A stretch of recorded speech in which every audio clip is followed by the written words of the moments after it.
Double check your project directory, make sure it's set to a folder called InBetween, and click OK. Go to File and load a scene from the Scenes folder called InBetween1.fxs. We're going to make these two boxes leapfrog over each other. If we middle mouse click and highlight one of the boxes, you can see that I've already laid in our extremes and our passing positions.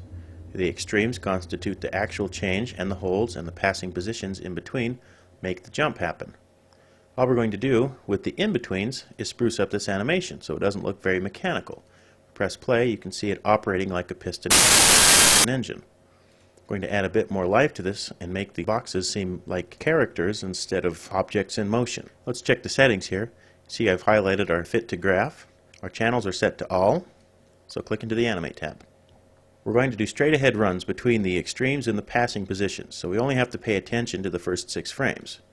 We don't have to worry about anything else beyond that. We're going to start with the stretch first. You see, if I move it to frame 3 where I want to add the stretch, he's already in the air. Then I got to move him back down and then highlight scale and scale him up on Y and in on Z. What I can do is I can just rob this keyframe from the extreme onto my in-between. So you highlight the extreme, right click on the copy, and go to our in-between, right click paste, and they're exactly the same. Now that I still have scale selected, I can scale up on Y and in on Z and pitch it toward the passing position. So he stretches. Now we got to go back one. We're going to do a second pass between these two extremes and passing positions. We're going to squash him down. We'll highlight frame 0, right click copy. I'm going to copy it to frame 1 so we don't have to mess around with readjusting in the 3D view back to its position. We'll reactivate scale. We'll scale out on Z and down on Y so he squashes. So he squashes and jumps and stretches into the air. That wasn't too hard. Let's go back down here to where he lands. I want him to stretch on frame 9 to touch the ground. And then he's going to recoil on frame 11 before popping back to his position on frame 12.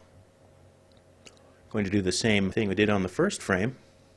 We're going to highlight frame 12 and we're going to steal that keyframe by right-click copying over to frame 9 and pasting it. Scale is still highlighted, so we scale up on Y, in on Z because he's stretching. We'll pitch it back toward the passing position. Go back to frame 11 instead of readjusting it so frame 11 looks like frame 12. We'll just steal frame 12 again, right-click copy, go back to frame 11, paste. Reactivate scale and scale down on Y and out on Z.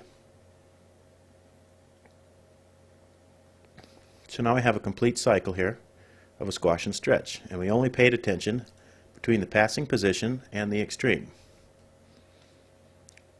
So let's do the same thing for this box. But instead of just copying keyframes to and fro, we're going to go through a slideshow version of setting in keyframes.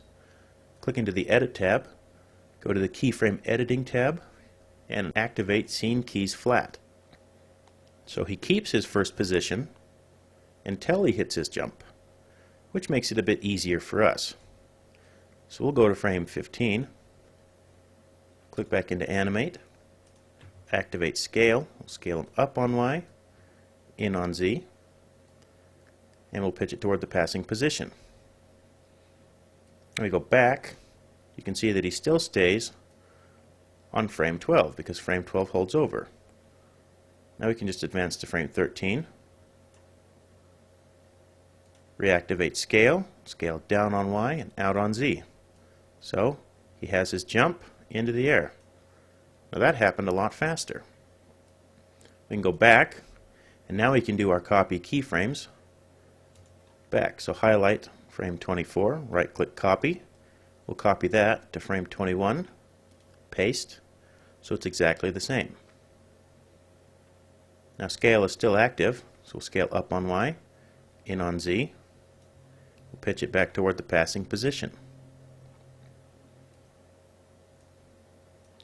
Highlight frame 24, right click copy, and move back to frame 23, paste, reactivate scale, scale him down on Y and out on Z. You can see he jumps and lands again. We can even play this through the slideshow. And it looks like a two-dimensional animation. So while this is playing, click back into the Edit tab, toggle scene keys flat off, you can watch your in-betweens transition smoothly. Go to File. We're going to save this scene as InBetween1A.fxs.